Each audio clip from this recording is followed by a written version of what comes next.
والصلاة والسلام على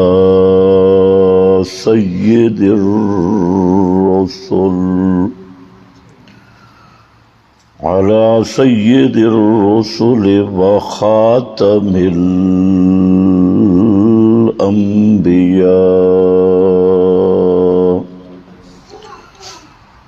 أما بعد فأعوذ بالله من الشيطان الرجيم. بسم الله الرحمن الرحيم.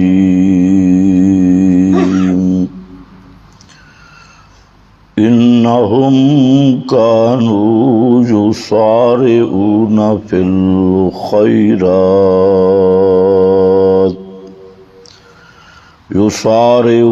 في الخيرات ويدعوننا رغبا ورهبا. سبحان ربك رب العزة عما يصفون وسلام على المرسلين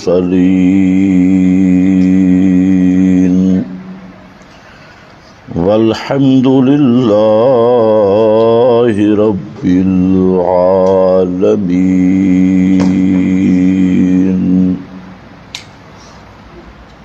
انتہائی قابل قدر بزرگوں اور بھائیوں، گزشتہ بیان میں آپ حضرات کے سامنے صراط مستقیم کا تیسرا عنوان اور تیسری تعبیر ذکر کی تھی کہ ہم جو ہر نماز میں صراط مستقیم پر استقامت کی بار بار دعا کرتے ہیں تو وہ صراط مستقیم کیا چیز ہے؟ تو اس پر میں نے دو باتیں عرض کی. ایک یہ کہ صراط مستقیم کا اصل مصداق ہے اللہ تعالیٰ کی خالص توحید، جو مضمون ایاک نعبد و ایاک نستعین میں بیان ہوا، اسی پر استقامت کی دعا ہے. اور یہی مضمون مشکل ترین مضمون ہے. ابتداءً تو یہ راستہ ایاک نعبد و ایاک نستعین کا مضمون نصیب ہونا ہی قسمت کی بات ہے، اور پھر جن کو نصیب ہوا تو اس پر قائم رہنا یہ نصیب ہونے سے بھی زیادہ مشکل مرحلہ ہے. حافظ ابن القیم رحمہ اللہ نے اپنی کتاب مدارج السالکین میں اس پر بحث کرتے ہوئے ایک جملہ لکھا. فرماتے ہیں کہ دنیا میں یہ جو صراط مستقیم ہے، توحید خالص کا راستہ، اس کی تمثیل آخرت میں ہوگی پل صراط. پل صراط کیا ہے؟ جہنم کی پیٹھ پہ رکھی ہوئی پل ہے، متن جہنم. اور بعض آثار سے معلوم ہوتا ہے کہ اس پل کا جو طول اور لمبائی ہے 3000 سال کا فاصلہ ہے.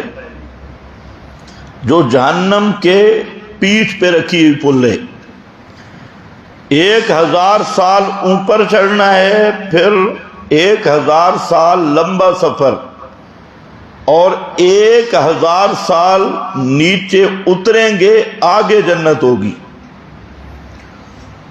تو فرماتے ہیں کہ وہ جو پل صراط ہے دنیا میں، وہ صراط مستقیم ہے۔ پل صراط کے دائیں اور بائیں اور نیچے ہر طرف سے جہنم کے بڑے بڑے شعلے ہوں گے، اور بڑے بڑے لمبے اور کناتیں ہوں گی، اور پھر پل صراط سے جو گزرنے والے ہیں، اکثر لوگ تو پل صراط سے پہلے ہی جہنم میں ڈال دیے جائیں گے۔ جو پل صراط پہ چڑھیں گے ان میں بھی اکثریت گرے گی، اور جو بچیں گے ان کی رفتار مختلف ہوگی۔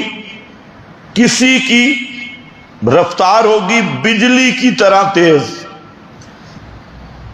بجلی جس کو آج سائنس کی زبان میں نوری سال کہا جاتا ہے، نوری سالوں کے حساب سے جو روشنی کی رفتار ہے اور برق کی رفتار ہے، اس طرح تیزی سے آدمی پل صراط سے گزر کے جنت میں پہنچیں گے۔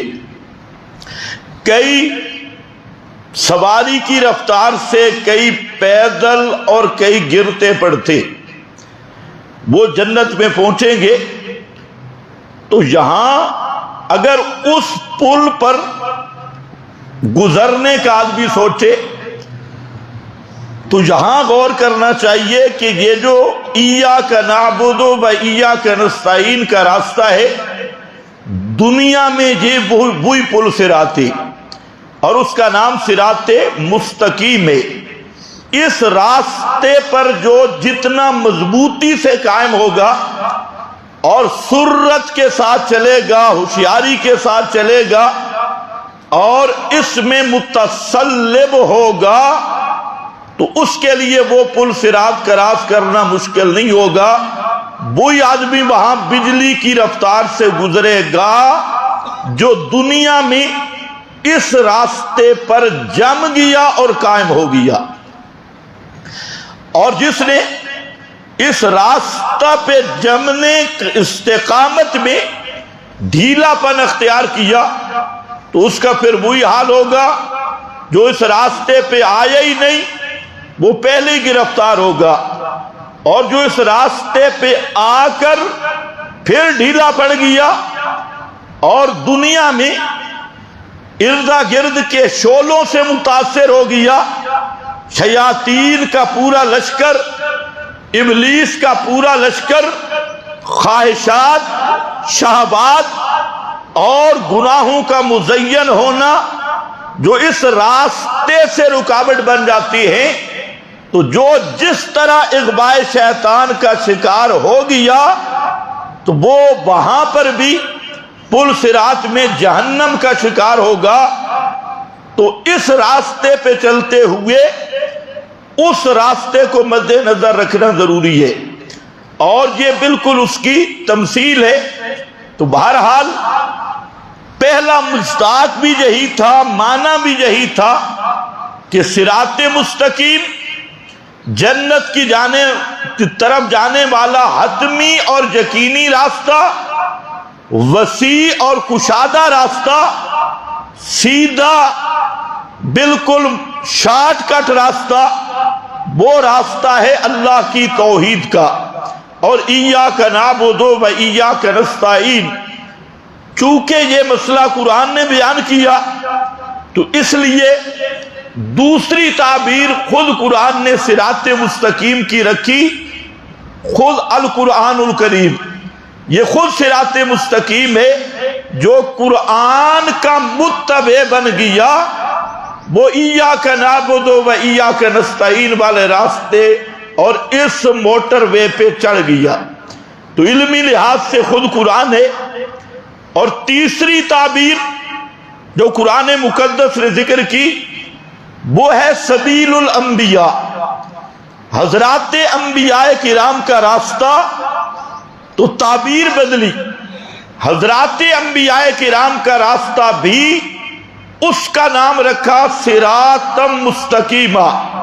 اور صراط مستقیم سورہ انعام کی آیت گزشتہ جمعہ میں نے پڑھی تھی، جس میں 18 انبیاء کا ذکر کر کے نام لے کر اور باقیوں کا اجمالاً خلاصہ بیان کیا کہ یہ سب صراط مستقیم کے راہی تھے اور ہم نے انہیں صراط مستقیم عطا کی تھی.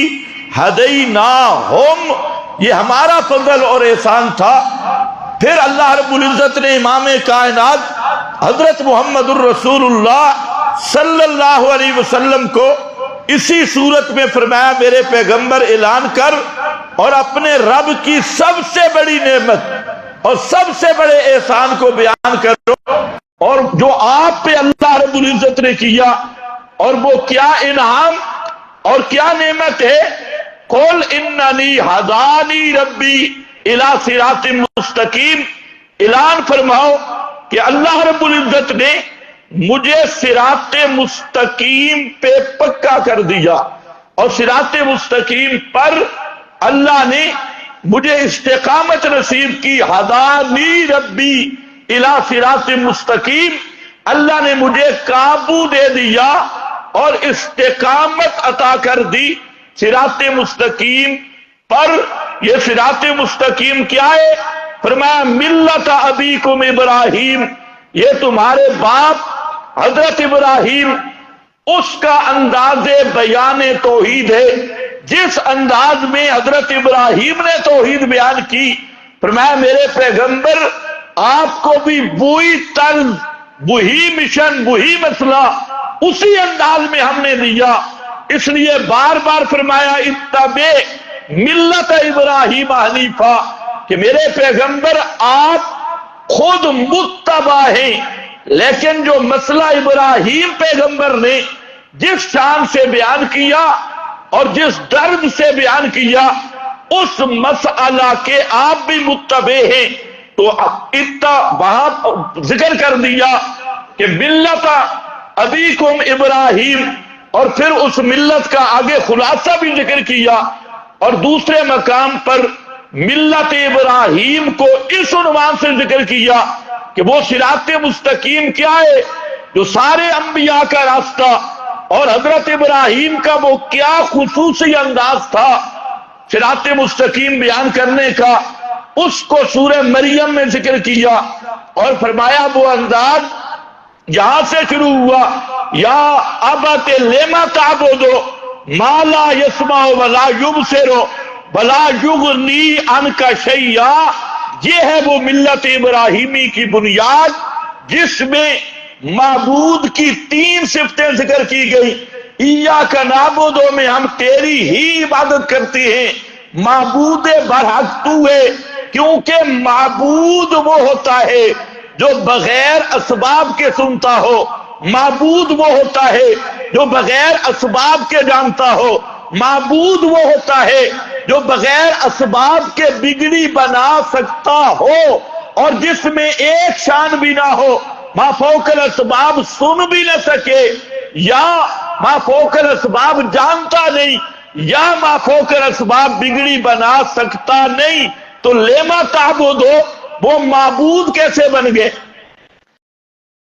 یہ ہے وہ انداز ابراہیمی اور ملت ابراہیمی کی وہ طرز جو آج بڑے بڑے مولوی چھوڑ چکی ہے اور میٹھی میٹھی بیان کرتی ہیں. اللہ خالق ہے، اللہ مالک ہے، اللہ رازق ہے، اللہ نے آسمان بنایا، زمین بنائی، مولوی بنائے، ریونڈی بنائے، فلانے بنائے، فلانے بنائے. کہتے ہیں توحید ہو گئی. یہ توحید، یہ ابو جہل والی توحید، جہاں تک کھڑے ابو جہل تک پہنچی. تو ابو جہل تک پہنچنے سے اگر جنت ملتی تو وہ بیچارہ حاجی صاحب جہنم میں نہ جاتا. وہ حاجی صاحب اتنا مان کے کہ اللہ خالق کے، اللہ مالک کے، اللہ رازق کے، اللہ نے مولوی بنائے، اللہ نے مولوی صوفی بنائے، اللہ نے ڈنگر بنائے، اللہ نے فلانا بنایا، 200 بزرگوں، اللہ بہت بڑا ہے، اتنی توحید ابو جہل بھی مانتا تھا۔ انبیاء کی توحید ہے ما لا یسمع بلا یبصر، اس طرح کر کے بیان کر علی حجویری کی قبر پہ کھڑنے والا، یہ علی حجویری تیری پکارے نہیں سنتا، علی حجویری کو داتا کہنے والا، یہ داتا نہیں، یہ خود دیا ہوا ہے، اور جو دیا ہوا ہو وہ دینے والا نہیں ہوتا، یہ تو اپنے وجود میں بھی محتاج، لا یغنی عنک شیئا۔ اور مدینہ منورہ پیغمبر کی قبر پہ جا کے پکارنے والا، او مشرکاں ما لا یسمع، پیغمبر کریم بھی تیرے دعا، سلام، صلات، استغفار، پکار کوئی چیز بھی نہیں سنتے۔ یہ ہے ملت ابراہیم، ابراہیمی ملت یہ ہے، اور سبیل الانبیاء یہ ہے۔ اس پہ اگر آدمی قائم ہو جائے کوئی اتنا آسان نہیں ہے، یہ مشکل ہے، اور ہر طرف جہنم کے لمبے ہیں، کوئی مولوی، کوئی پیر، کوئی بڑیرا، کوئی چھوٹا، کوئی بڑا، سارے یہاں پھنسے ہیں۔ میں کہا کرتا ہوں مولوی 3-4 مسئلوں میں پھنسے ہیں، ایک پھنسے ہیں مسئلہ سما بھی، اگر سما کا انکار کریں تو شرک کی جڑ کٹ جاتی ہے اور شیطان مایوس ہو جاتا ہے۔ اس لیے مولوی کی مجبوری ہے شیطان نو ناراض نہیں کرنا، شیطان بھی راضی، رحمان بھی راضی۔ تو مولوی مرتا مر جائے گا، اس بات پہ نہیں آئے گا کہ سنتے نہیں، یہاں جب آئے گا تو چونکہ، چنانچہ، گویا، اگر، مگرچہ، اکابر، مشائخ، فلاں، اور کوئی بڑا بے ایمان ہو تو وہ صحابہ کو بھی بدنام کرتے ہیں، صحابہ بھی سما کے قائل تھے، بے ایمانی کی حد کر دی کہ صحابہ تک بھی بہتان لے گیا۔ جی کدھر لکھا ہے؟ ایک مولوی صاحب کہتے ہیں یہ تو صحابہ کے زمانے کا اختلافی مسئلہ ہے۔ میں نے کہا مولوی جی صرف ایک صحابی پیش کر دے جو صحابی کہے کہ مردے سنتے ہیں، عام مردے نہیں، صحابی کہے کہ انبیاء قبروں کے پاس سے سنتے ہیں، ساری دنیا کے مولوی اکٹھے ہوں اور صرف ایک صحابی کا قول پیش کر دیں کہ حضرات انبیاء کرام عند القبور سنتے ہیں، قبروں کے پاس سے سنتے ہیں، یہ سارے مر جائیں گے، کبھی ایک حوالہ بھی ان کے نہ اگلوں کو ملا نہ ان کو مل سکتا ہے۔ تو جب حوالہ ہی نہیں پھر صحابہ پہ جھوٹ بولنا انصاف ہے؟ ایسے بات کر دی صحابہ جی، صحابہ سما کے قائل تھے، تو ہم کہتے ہیں لا حوالہ، یا پھر صحابی بیان کرے نا کہ سما والا مسئلہ ہمارا اختلافی مسئلہ ہے، صحابی بیان کرے، یا کہے کوئی صحابی سنتے، یا صحابی کہے کہ ہمارا اختلافی مسئلہ ہے، یا تابعی کہے کہ یہ صحابہ کا اختلافی مسئلہ ہے، یا ائمہ میں سے کوئی امام کہے کہ یہ صحابہ کا اختلافی مسئلہ ہے، نہ صحابی کا قول ملتا ہے، نہ سننے پر، نہ اختلافی ہونے پر، نہ تابعی کا قول ہے سننے پر، نہ اختلافی ہونے پر، نہ کسی امام کا قول ہے۔ بھی مسئلہ امام شافعی، مالک، ابو حنیفہ اور امام احمد بن حنبل، کوئی ایک امام بھی نہیں کہتا کہ یہ صحابہ کا اختلافی مسئلہ ہے۔ ایک مولوی صاحب کہتے ہیں جی جواہر القرآن میں لکھا ہے۔ اچھا جواہر القرآن میں لکھا ہے، پھر جواہر القرآن میں جو کچھ لکھا ہے مانو گے تو صرف یہی عبارت بنی، جواہر القرآن میں لکھا ہے، بس اتنا دھوکہ دیں گے۔ اور جس نے جواہر القرآن میں یہ لفظ لکھا ہے، مختصر جواہر القرآن کے آخر میں اس نے پورا رجوع اور پورا صفحہ لکھا ہے کہ مجھ سے غلطی ہوئی ہے، اور میں نے لکھ دیا. یہ مختصر جواہر القرآن کا آخر دیکھنا، اس کی تشریح موجود ہے کہ مجھ سے یہ غلطی ہوئی. عام مشہور بات یہ تھی، میں نے بھی لکھ دی، یہ میری غلطی ہے. کوئی ایک صحابی بھی سما کا قائل نہیں. اور یہ بھی میں آپ کو بتا دوں، بات صرف اتنی تھی، عادتاً مردوں کے سننے کا قائل کوئی مسلمان کا بچہ ہو ہی نہیں سکتا. یہ تو صرف للڑ پارٹی ہے. اور عجیب ان کی جہالت ہے. صحابہ کے ہاں جو سمجھا گیا بعض علماء کی عبارتوں میں آپ کو ملے گا، لیکن علماء کی عبارت حجت نہیں ہوتی. صحابہ کے درمیان اگر اختلاف ثابت کرنا ہے تو پھر کسی صحابی کو عادتاً سما کا قائل ثابت کرنا پڑے گا. اگر صحابی نہیں ملتا، تابعی کا قول پیش کرنا ہوگا کہ صحابہ کا اختلافی مسئلہ ہے، یا تبع تابعی کا یا خیر القرون کا. تو وہاں تو جب ام المومنین نے آیتیں پڑھ کے بتا دیا ما انت بمسمع من فی القبور انک لا تسمع الموتى، جب ام المومنین نے آیات کے ذریعے یہ مسئلہ سمجھا دیا، پورے چیلنج سے کہتا ہوں ایک صحابی پیش کرو جس نے ام المومنین کے اس معنی پہ اعتراض کیا ہو کہ اماں جی تم نے مانا تو غلط کیا ہے، یہاں تو اسماء کی نفی ہے سما کی نہیں، کہ سما نافع کی نفی ہے. ایک صحابی پیش کر دو. ایک صحابی 110 ہجری تک صحابہ کا دور ہے، آخری صحابی 110 ہجری کو فوت ہوئے. حضرت ام المومنین کا یہ معنی اور دو باتیں ام المومنین نے ارشاد فرمائی. ایک یہ انما قال النبی، انما کا جملہ علماء سمجھتے ہیں اور اسی کا ترجمہ فتاوی دارالعلوم دیوبند میں ہے، انما کیف یقول رسول اللہ. ایک بات تجھے ام المومنین نے کر دی، اور کائنات والوں بڑے بڑے مولوی آئیں گے اور تمہیں دھوکہ دیں گے کہ رسول نے فرمایا سنتے ہیں، پیغمبر کریم نے فرمایا سنتے ہیں، حدیثیں پیش کریں گے. ام المومنین فرماتی ہیں کہ میری بات غور سے سن لو، اللہ کے رسول کی حدیث ہو ہی نہیں سکتی جس میں مردوں کے سننے کی بات ہو. یہ ہے نقطہ سمجھنے والا. ام المومنین فرماتی ہیں کہ پیغمبر کی حدیث کیف یقول رسول اللہ، رسول اللہ بھلا کیسے سکتے ہیں کہ کوئی مردہ سنے؟ کیوں کہ قال اللہ انک لا تسمع الموتى وما انت بمسمع من فی القبور.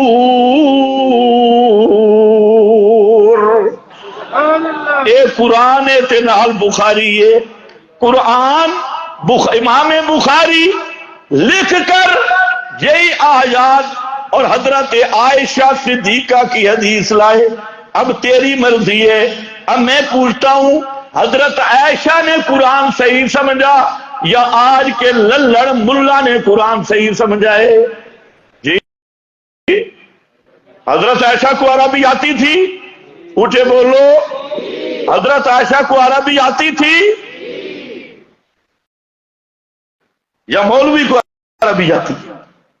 اب جب ہم پیش کرتے ہیں نا انک لا تسمع الموتى ما انت بمسمع من فی القبور، آگے سے مولوی کو تکلیف ہوتی ہے اور وہ تعبیریں شروع کرتا ہے. میں کہتا ہوں جب ام المومنین نے یہی آیتیں صحابہ کی موجودگی میں پڑھ کے ساتھ ضرب لگائی کہ خبردار پیغمبر کا فرمان ہو ہی نہیں سکتا کہ کوئی مردہ سنے، کسی کذاب راوی کی بات ہوگی، کسی رافضی ناسبی شیطان راوی وہ تو پیغمبر پہ جھوٹ بول سکتا ہے، لیکن پیغمبر کریم کی زبان سے یہ نہیں آ سکتا کہ مردے سنتے ہیں.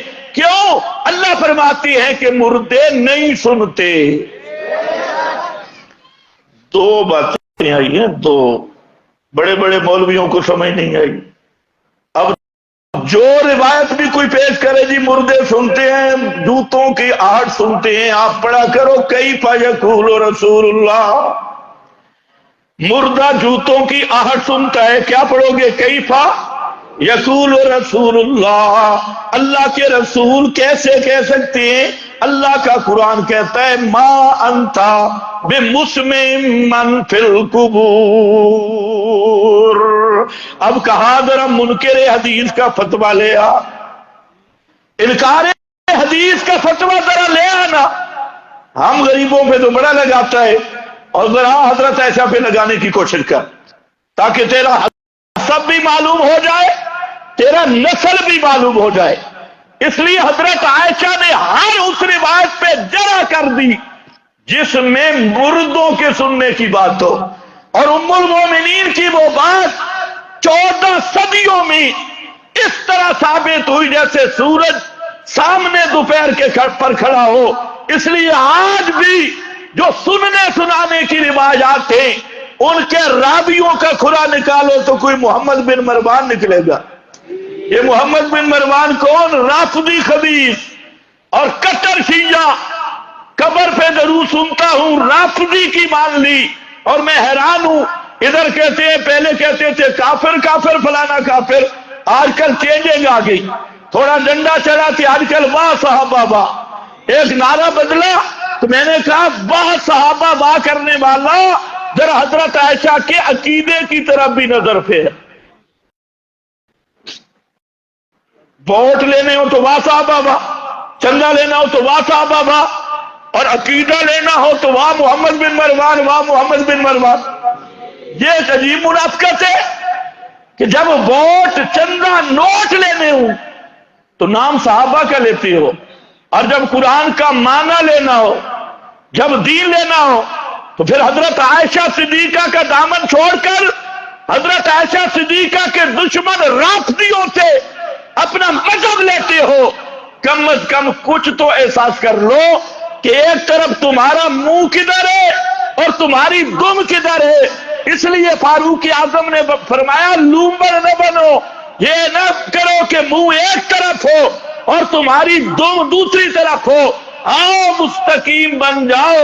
ہم نے کہا صحابہ پیغمبر اصحاب رسول وہ بھی حق کے، انہوں نے جو قرآن سمجھا وہ بھی حق کے، انہوں نے جو عمل کیا وہ بھی حق کے، انہوں نے جو دین پہنچایا وہ بھی حق کے، اور جو صحابہ کے فہم کے مقابل کسی رافضی کو لائے، جو صحابہ کے فہم کے مقابل کسی ناسبی، کسی شیطان راوی اس کو لائے اور پیغمبر پہ جھوٹ بولے تو وہ پر کٹ تھے اور صحابہ حق کے۔ ہاں سمجھ میں نقطہ توحید آ تو سکتا ہے، مگر تیرے دماغ میں بت خانہ ہو تو کیا کہیے؟ دماغ میں اگر بت خانہ ہو تو پھر تو ذمہ داری نہیں ہے۔ پھر جی اس آیت کا معنی 2 دن پہلے ایک مولوی بڑا چیخ رہا تھا، اس لیے میں بھی موضوع سے تھوڑا گیا گلی میں آ گیا۔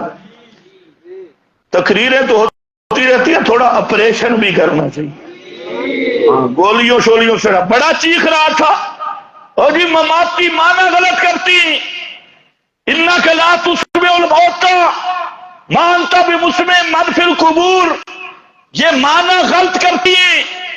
میں نے کہا تم معنی کرو نہ، کوئی غلط یا صحیح تم کرو،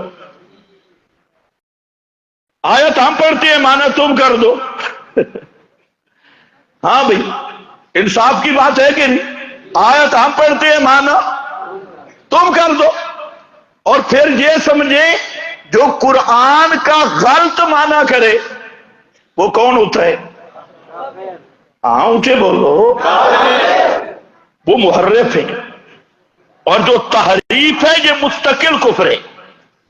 تو میں نے کہا ملا جی اگر ان آیات کا مطلب یہ نہیں اور ہم غلط کر رہے ہیں تو اپنے سارے مفتیوں کو اکٹھا کر حضرت عائشہ پر کیا فتویٰ ہے؟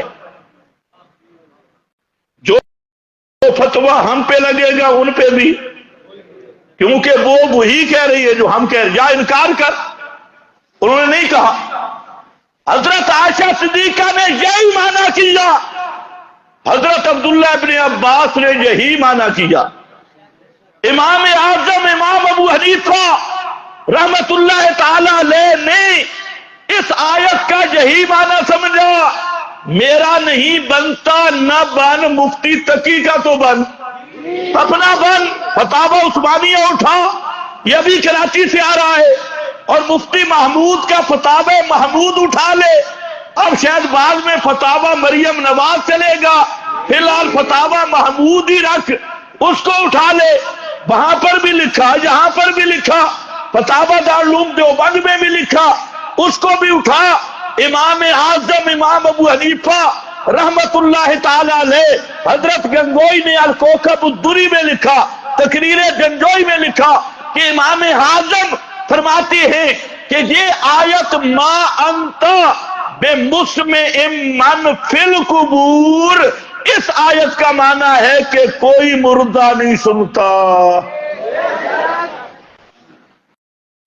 اور ایک اور بات بھی امام نے کی، حنفی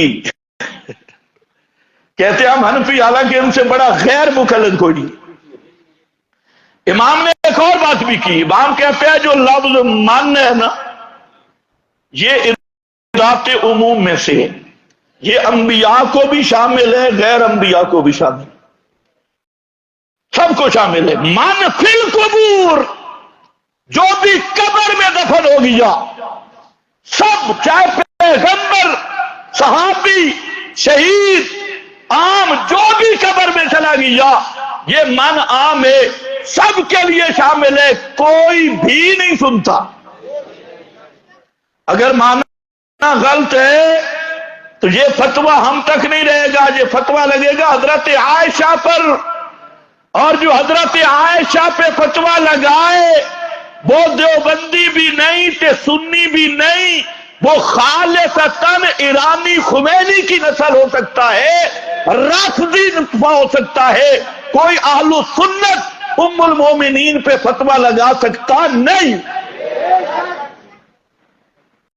اس کے بعد ذرا لگا فتویٰ امام ابو حنیفہ پہ کہ قرآن نہیں سمجھا، امام ابو حنیفہ نے قرآن کا معنی کیا، اور امام ابو حنیفہ سے لے کر فتاوی دارالعلوم دیوبند مفتی عزیز الرحمان تک، جو مفتی شفیع صاحب کے بھی استاد ہیں، اور دیوبند کے پہلے مفتی اور مفتی شفیع صاحب کراچی والوں کے استاد، اور وہ جو تابعی اور صحابی ہے، کراچی کا تابعی صحابی، ان کے دادا استاد، کراچی والوں میں ایک تابعی بنا ہوا ہے، ایک صحابی، وہ تابعی صحابی کا دادا استاد مفتی عزیز الرحمان، کون؟ مفتی عزیز الرحمان، مفتی اول دارالعلوم دیوبند، وہ ایک 5 جگہ پہ لکھا فتاوی دارالعلوم دیوبند میں، ایک جگہ پہ لکھا یہ مسئلہ جان لے کہ قرآن کریم میں سماع موتا کا انکار کیا گیا ہے، یہ مسئلہ جان لے کہ قرآن کریم میں سماع موتا کا انکار کیا گیا ہے۔ یہ ایک حوالہ۔ دوسرا مفتی صاحب نے لکھا عدم سماع میت پر، مردوں کے نہ سننے پر نص قطعی وارد ہے۔ کیا وارد ہے؟ اور نیچے یہی آیت لکھی ہے ما انتا بے مسمع من فی القبور، فتاوی دارالعلوم دیوبند میں نے تو نہیں لکھا، یہ مفتی عزیز الرحمان، یہ پہلا مفتی ہے دارالعلوم دیوبند کا۔ آج تو بھی کہتا ہے میں دیوبندی ہوں، پتہ نہیں تو کس مولی سے لکھ رہا ہے اور کس جگہ سے تو دیوبندی ہے، ذرا تو اس کا فیصلہ کر لے کہ تو کہتا ہے کہ یہ تحریف ہے، تو بچوں پھر فتویٰ لگے گا مفتی عزیز الرحمان پر کہ مفتی عزیز الرحمان پہلے مفتی نہیں، آیت کا معنی غلط کیا، اور جو آیت کا معنی غلط کرے وہ کون ہے؟ ہاں، یہ پکے دیوبندی ہے جو سارے دیوبند کے پہلے مفتی کو بھی کافر کہہ دے، یہ علماء دیوبند کے نام پہ روٹیاں کھانے والے، یہ اشاعت کا معنی نہیں۔